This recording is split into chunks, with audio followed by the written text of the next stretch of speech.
The question is the address be agreed to, and I call the member for Longman. Thank you, Mr Deputy Speaker. And while Bob is a hard act to follow, I will do my best. Mr Deputy Speaker, in my maiden speech to this House, I said that the easiest thing to do in life is to sit on the sidelines and complain. It is much harder to stand up for what you believe in.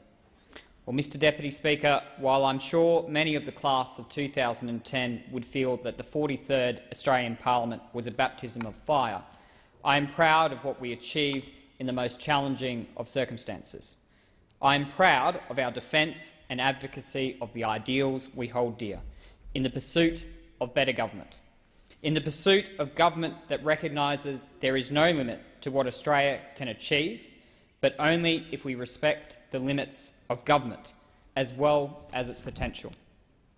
I said in this place 3 years ago, Longman is an area not defined in my mind by its geographical borders but by the character of its people. They are a hard-working people bound by a common aspirational mindset. It is incumbent upon us to see government as an enabler. We must seek to unlock the potential of the Australian people. Government cannot always prescribe solutions, but it can help create a society empowered with the sense of its own destiny.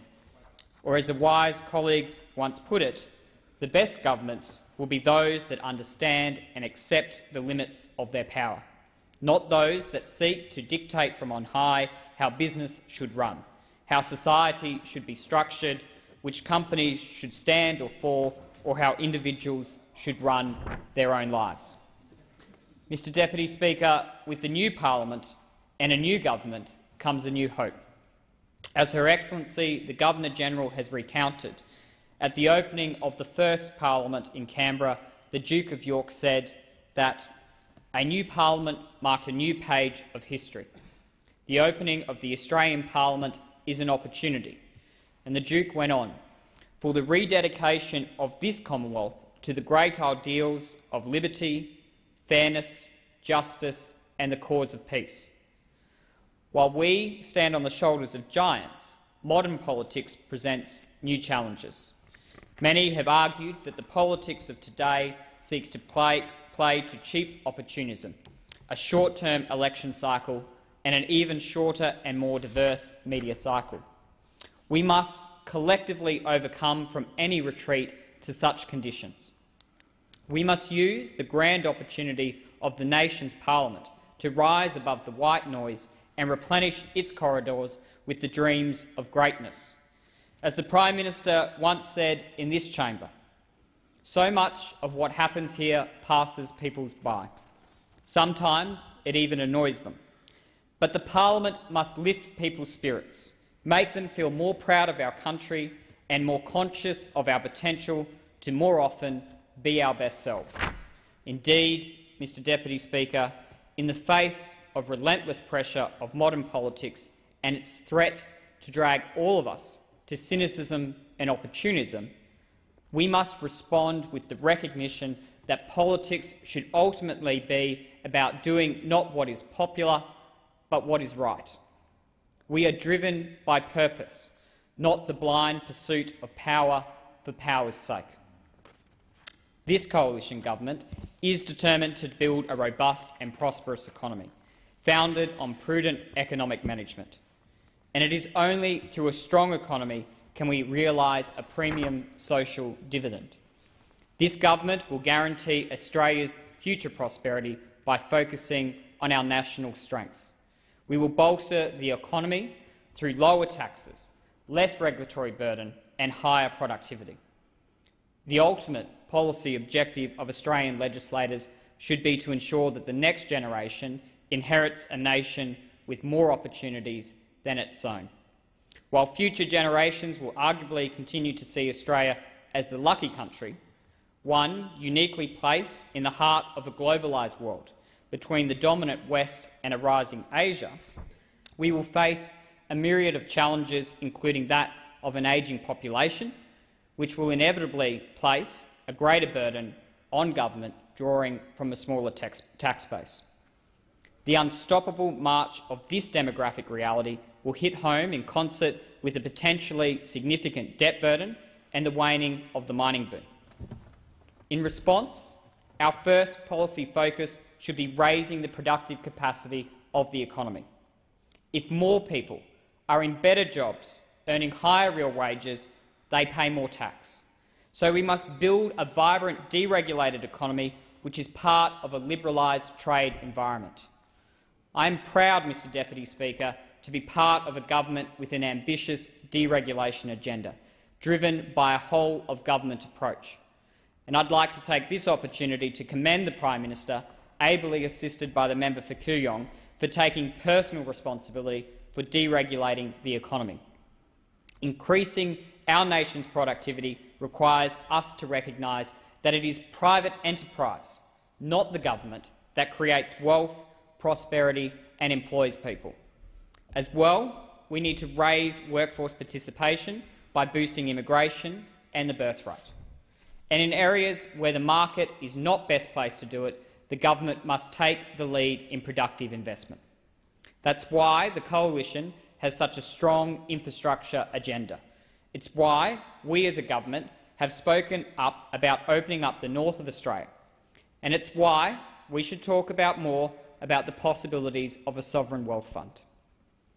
While the previous generation saw a massive increase in productivity with women entering the workforce, future generations will not enjoy the same demographic advantage. Undoubtedly, women entering the workforce triggered the biggest productivity gain of the past 30 years. For this generation, there is no equivalent. Labour force stimulus that lies untapped. Generation Y and successive generations will grow up with the majority of women in their number already in the workforce.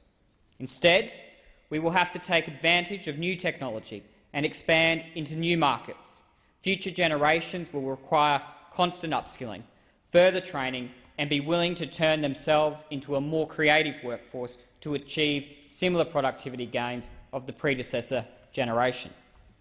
Mr Deputy Speaker, in the meantime, landmark policies such as the Abbott government's paid parental leave scheme have been designed to maintain women in the workforce.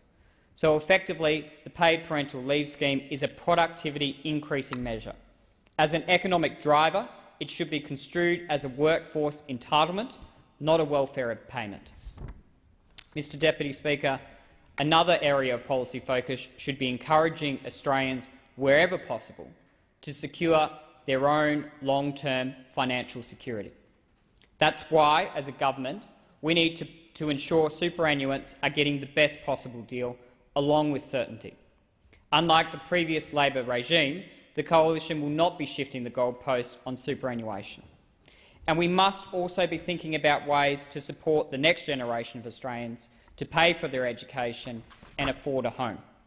We must be inventive with approaches that encourage the social and economic development of the next wave of Australians, so that they can secure their own financial security.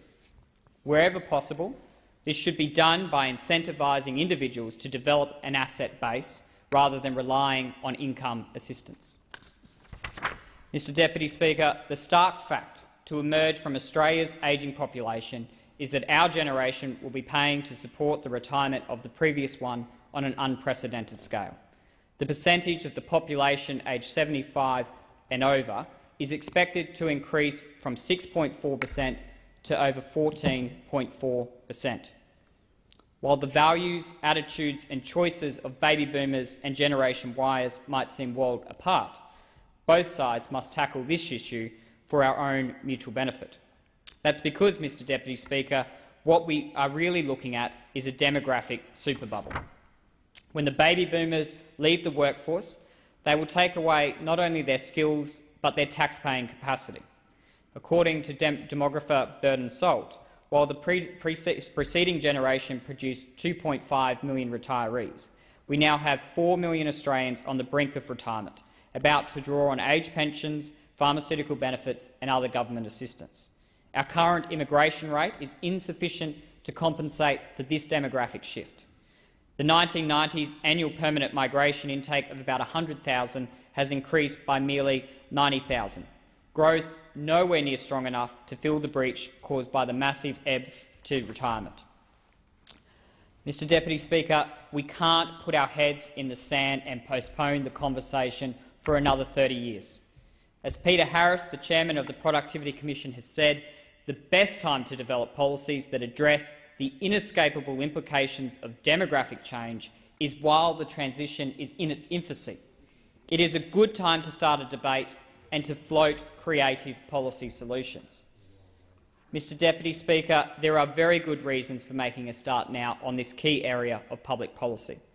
As the Productivity Commission has highlighted, if the pension age is not recalibrated or no other solution is found, taxes would need to rise by 21% to pay for the ageing of the population.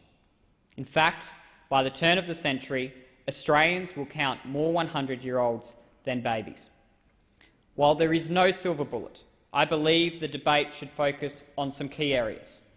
While I have already outlined productivity-increasing measures and securing our own financial security as key drivers of our collective response to these challenges, we must also ask ourselves what can we reasonably expect taxpayers and the government to provide to individuals.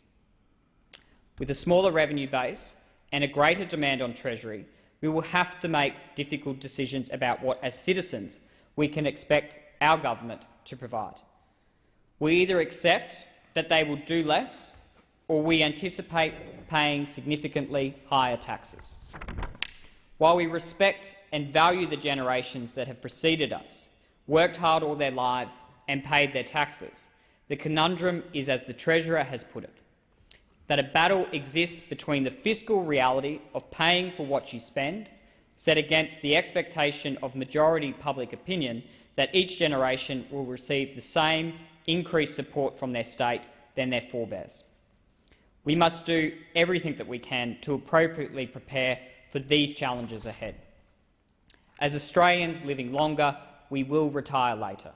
While those currently on the cusp of retirement may not be so impacted, I would fully expect that even if the pension age is not raised in the immediate future, it will most likely have reached 70 by the time my generation reaches retirement.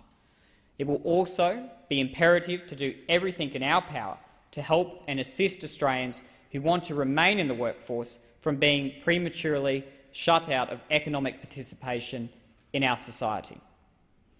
Finally, as we look at our toolkit in meeting the challenges facing our nation, we must look to the wider world.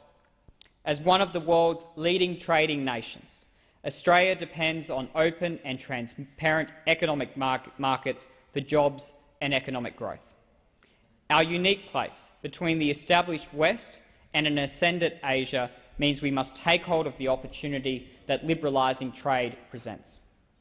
The Coalition will strengthen our trading relationships and boost the national economy by fast-tracking free trade agreements with China, Indonesia, Japan, India, South Korea, the Gulf Cooperation Council and the Trans-Pacific Partnership. This is to ensure that Australia fully capitalises on broad export and investment opportunities, and particularly Asia's rapid economic growth and the consumerism of a rising middle class. The Coalition will place economic diplomacy among the bedrock of its international policy objectives. This government is establishing a new $100 million Colombo plan that will give Australian university students an opportunity to study in our region to deepen our engagement with our neighbours. Mr Deputy Speaker, the Australian government understands our unique position in the world and stands prepared to take hold of the opportunities of a more globalised and interconnected world in the 21st century. Mr Deputy Speaker, we have often been referred to as the lucky country. Well, I take a different approach. I believe we should be a country prepared to make our own luck, a country not afraid to stand tall and proud of its place in the world. While the challenges that face our nation are significant, the opportunity to meet those challenges are there for the taking. Our greatest asset is not our resources buried in the ground, but the Australian people themselves. I see it every day in my own community. The hard-working Australians prepared to take a chance, not afraid of risk and just having a go. It is this intrinsic, aspirational mindset that makes our community and our nation great. It is my determination in this place and as part of the Australian government to do all that we can to foster this approach to life. Mr Deputy Speaker, the electors of Longman have placed in me an enormous amount of trust, and it is my commitment to this great local community that I will continue to work tenaciously in this place and in my community to repay that trust. Each day we will stand in the defence of the principles and virtues that have made our society the envy of the world. The principles of freedom of choice, of equality of opportunity and of fair reward for hard work. In my maiden speech in this place, I said, when we make the decision to stand for Parliament, we all have an idea of the sort of Australia we want to see. For me, it is a country of high productivity, a modern enterprise economy where barriers to opportunity are minimalised, where small business is as valued as much as big business, where taxpayers' money is valued. Those words ring as true to me today as they did then.